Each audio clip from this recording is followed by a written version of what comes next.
नमस्कार, मैं रेखा दुग्गल। आप देख रहे हैं सफाई सैनिक, आपका अपना न्यूज चैनल जो हमेशा से सफाई सैनिकों के हक और अधिकार की लड़ाई लड़ता आया है, उनके सम्मान के लिए हमेशा से आवाज उठाता आया है। आज हम मौजूद हैं शादरा जोन के अंदर, जहां कुछ सफाई सैनिक हमारे साथ मौजूद है जो आज हमसे अपने मन की कुछ बात कहना चाहते हैं। आखिर किस मुद्दे पर आज इन्होंने हमें बुलाया और किस मुद्दे पर ये बात करना चाहते हैं, आइए इनसे चर्चा कर लेते हैं। सर, सबसे पहले तो आप अपना परिचय दे दीजिए। मेरा नाम अनिल रोहतगी है और मैं अखिल भारतीय सफाई मजदूर संघ यूनियन में यहाँ पूर्वी दिल्ली अध्यक्ष हूँ।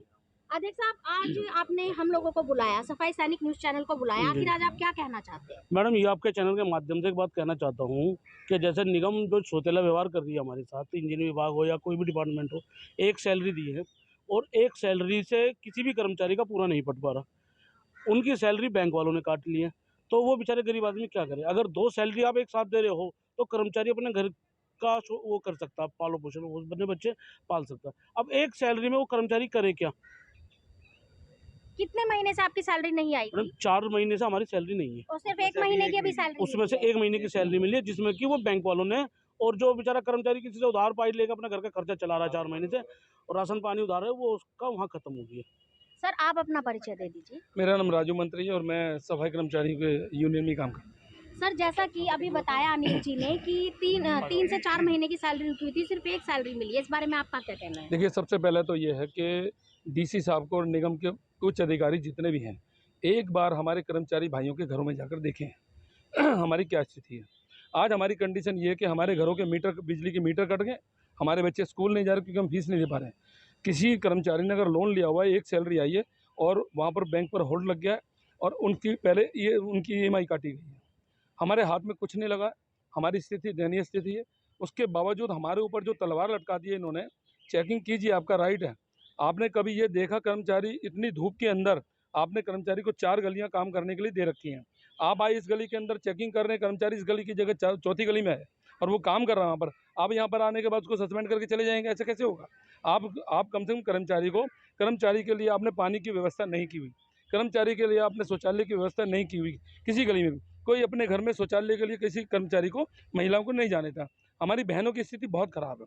मेरे इनसे आग्रह है सभी से कि आप चेकिंग कीजिए, आपका राइट है, लेकिन आपका ये भी राइट है कि हमारे कर्मचारी बहनों भाइयों का जो परेशानी है उनको देखें, जो बहुत ज़रूरी ये है। जी सर, आप कुछ कहना चाहेंगे? जी, आप अपना परिचय दे दीजिए। मेरा नाम बिरजू उमरवाल है और भाई अनिल रोहतगी जी की टीम से हूँ मैं।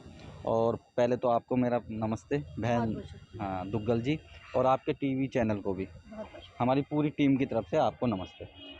मैं जो अभी इन्होंने डीसी बनाया है सभी जगह, ठीक है, डिपार्टमेंट में, सबसे बड़ी परेशानी हमारे कर्मचारियों के लिए ये होगी कि सुबेरे सुबेरे ये सारे डीसी ये अपने सफाई में लग रहे होते हैं, लेकिन डीसी वहाँ पहुँच जाते हैं और फिर इन्हीं के ही कोई इंस्पेक्टर या दरोगा एकदम उनको हटा भी देते हैं, हट जाओ बस, अब दूर हो जाओ, डीसी साहब आ गए। मतलब वो तो सफाई कर्मचारी है, वो तो अपना वर्क कर रहा है ना, वो क्यों हटेगा उस जगह से? अभी कुछ टाइम पहले, इसी हफ्ते में मुझे एक बात और सुनने को मिली थी। डीसी मतलब अच्छा लेवल है, पढ़े लिखे का है, कर्मचारी या इंस्पेक्टर दरोगा से उसने इस तरीके की भाषा का प्रयोग किया है कि तेरी ड्यूटी है यहाँ पर। ये सिविल लाइन जोन की बात बता रहा हूँ मैं आपको, सिटी की लैंग्वेज थी ये। हाँ, और शायद उसे सस्पेंड करके कहीं और भी भेज दिया गया है मेरे अंदाज से, क्योंकि मेरे को जो कल रिपोर्ट लगी थी। तो पहले तो ये अपनी जो इनको मिली हुई है पावर, इस तरीके से किसी भी कर्मचारी पे यूज ना करें अभद्र भाषा का, ठीक है। दूसरा मैटर है सैलरी का। हमारी सैलरी 4 महीने की सैलरी, अभी एक सैलरी आई है। एक सैलरी में हमारा किसी भी कर्मचारी का घर नहीं चलता। ये डीसी साहब भी जानते होंगे और कमिश्नर साहब भी जानते होंगे। अगर शायद सैलरी हमें इकट्ठी 2 या 3 इकट्ठी दे देते तो हम हमारा बजट बना सकते थे। अभी तो एक सैलरी आती तो जिसने जहाँ से लिया था वो वहीं पे घुस गया वापसी पैसा, ठीक है। तो आपके माध्यम से, इसी चैनल के माध्यम से हम यही कहना चाहेंगे, हमारी सैलरी टाइम पे आ जाए। सर, आप अपना परिचय दे दीजिए। मैडम, मेरा नाम सुनील कुमार बेदी है और मैं भी अखिल भारतीय सफाई मजदूर संघ का एक सिपाही हूँ और हमारे अध्यक्ष महोदय जी अनिल रोहतगी जी की हैं, ये पूर्व दिल्ली अध्यक्ष हैं, मैं इनकी टीम में काम करता हूँ। मैं आपके चैनल के माध्यम से बताना चाहूँगा कि हमारे 4 महीने की सैलरी ड्यू रखी है और 1 महीने की सैलरी इन्होंने दी है। 1 महीने की सैलरी जो है, जो अब गरीब लोग हैं, इतना पैसा तो उनके पास नहीं होता है कि वो अपना सारा काम इसमें कर सकें। एक सैलरी बैंक में से बाहर भी नहीं निकल पाए क्योंकि उनकी किस्तें इतनी ड्यू हो रखी है, वो बैंक वालों ने ही काट ली। तो अब घर तक भी पैसा नहीं पहुंचा। जब घर तक पैसा नहीं पहुंचा तो पहले से ही घर चलाना इतना भारी हो रखा है कि दूध वाले ने दूध बंद कर दिया, राशन वाले ने राशन देना बंद कर दिया है, बच्चे घर पे बैठे हुए हैं, घर फीस जमा नहीं हो रखी है उनकी। और दूसरा, ड्यूटी डेली आना पड़ता है। ड्यूटी अगर आदमी अपनी गाड़ी से आएगा तो पेट्रोल के लिए पैसे चाहिए, किराए से आएगा तो किराए के लिए पैसे चाहिए। और सबसे बड़ी दिक्कत ये है कि मोबाइल ऐप में हाजिरी लगवा रहे हैं ये जो है अफसर लोग हमारे। ऐप में रिचार्ज के लिए भी तो पैसे चाहिए मैम, जब पैसे नहीं होंगे तो रिचार्ज कहाँ से कराएंगे। जब ऐप में हाजिरी नहीं लगेगी तो उसको कहते हैं कि तुम्हारी सैलरी कटेगी। सैलरी काटने का भी एक मुद्दा है। तो मैं आपके चैनल के माध्यम से ये कहना चाहूँगा कि हमारी जो सैलरी अगर 2 या 3 इकट्ठी हो जाती तो ये सही से काम चल जाता। अब इन्होंने एक सैलरी दी है, ना वो किसी में उसको ओढ़ सकते, ना बचा सकते, ना कुछ कर सकते, क्योंकि बैंक का इतना कर्जा था लोगों पे किस्तों का, वो सब बैंक ने काट लिया, घर तक पैसे नहीं पहुँचे हैं। तो और भी बहुत सारी बातें हैं कि हमारे 2014 से अब तक जो है ना बहुत सारे भत्ते रुके पड़े हैं। हमारे 2 साल से बोनस नहीं मिला है, और डीए है, और बहुत सारी चीज़ें जो रुकी पड़ी है, जो नहीं दे रहे हैं। सैलरी भी टाइम पर नहीं दे रहे तो उनकी तो उम्मीद क्या करेंगे। अब तो सभी लोग ये चाहते हैं कि भाई हम सैलरी टाइम पर आ जाए। ये बीजेपी गवर्नमेंट ने तीनों एमसीडी को एक जगह किया है, इसलिए कि चलो भाई अब अच्छे से काम चलेगा, और हमें भी संतुष्टि होती है भाई अब चलो केंद्र सरकार के अंडर हम पहुँच गए हैं तो अब सैलरी टाइम पे आएगी। लेकिन मामला जो कि तू रहा वो कोई सहमति से पहले था, उससे बदतर हो गया और ज़्यादा।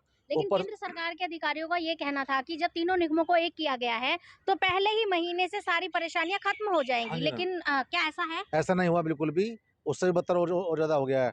ऊपर से ये जो हमारे डीसी साहब बैठे हैं सभी जोनों के, इन्होंने क्या ले रखा है कि कर्मचारी बेचारा बड़ी दूर से आता है, बहुत सा लेडीज़ें अपने बच्चों को छोड़ के आती हैं, बहुत सी ऐसी होती है घर पे खाना बना के नहीं आती, बेचारे अपने बच्चों को सोते छोड़ के आती है ड्यूटी करने के लिए। ऊपर से फिर डीसी साहब पहले खड़े मिलते हैं साइडों पे, और उनको किसी को सस्पेंड कर रहे हैं, किसी के एब्सेंट लगा रहे हैं, किसी को मतलब बदतमीजी कर रहे हैं किसी के साथ। तो ऐसा मैडम आप नहीं होना चाहिए। सभी कर्मचारी जो हैं वो सभी सफाई सैनिक जो हैं वो परेशान हैं, क्योंकि 3 से 4 महीने की सैलरी रुकी है। सिर्फ 1 महीने का वेतन देकर इन्हें खुश कर दिया गया कि अब आप लोग काम करो। लेकिन उसके साथ साथ डीसी साहब की जो सख्ती की जो तलवार है वो इनकी गर्दनों पर इस तरह से लटका दी गई है कि अगर 5-10 मिनट कोई लेट होता है या अपने एरिया से कहीं बाहर मिलता है या फिर किसी और रीजन से उसे तुरंत सस्पेंड कर दिया जाता है। क्या कर्मचारी, ये जो सफाई सैनिक हैं, ये गरीब हैं, ये लोग पढ़े लिखे ज्यादा नहीं हैं, इसीलिए इन्हें दबाया जा रहा है, इन्हें कुचला जा रहा है, आखिर क्यों? दूसरी चीज, अभी एक भैया ने बताया कि डीसी साहब की जो लैंग्वेज है वो भी गलत है। वो तू तड़ाक से इन सफाई सैनिकों से बात करते हैं, बदतमीजी करते हैं,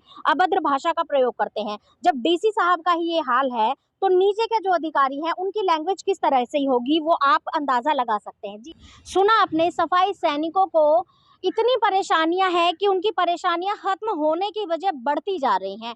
आखिर क्यों? क्या दबाने के लिए, कुचलने के लिए? क्या सिर्फ एक यही तबका बचा है? एक तो ये वैसे ही परेशान, सड़कों पर धूप में, गर्मी में, बरसात में, तूफान में ये लोग काम करते हैं। महिला कर्मचारियों के लिए कहीं बाथरूम की कोई सुविधा नहीं है। अगर उन्हें कहीं बाथरूम जाना पड़े, कोई इमरजेंसी हो जाए तो वो किसके घरों में जाएंगी? उनको तो कोई घर में घुसने नहीं देगा, क्योंकि आप सब जानते हैं कि छुआछूत जो है वो आज भी इस देश में है, वो खत्म नहीं हुई है। ऐसे में क्या डीसी साहब को महिलाओं की परेशानी नजर नहीं आती?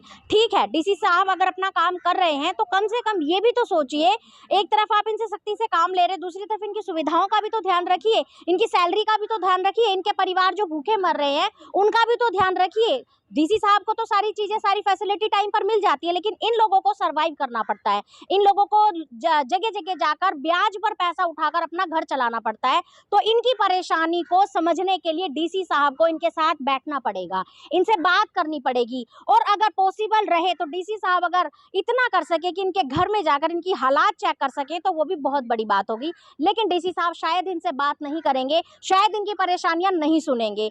तो मैं सिर्फ इतना कहना चाहूंगी कि देशवासी, सभी देशवासी अगर इनकी मदद के लिए, इनके सपोर्ट के लिए अगर आगे आएंगे तो इन लोगों को भी बहुत अच्छा लगेगा। मैं रेखा दुग्गल, अखिल भारतीय सफाई मजदूर संघ की राष्ट्रीय महामंत्री, कैमरा पर्सन अमित सैनी के साथ। नमस्कार।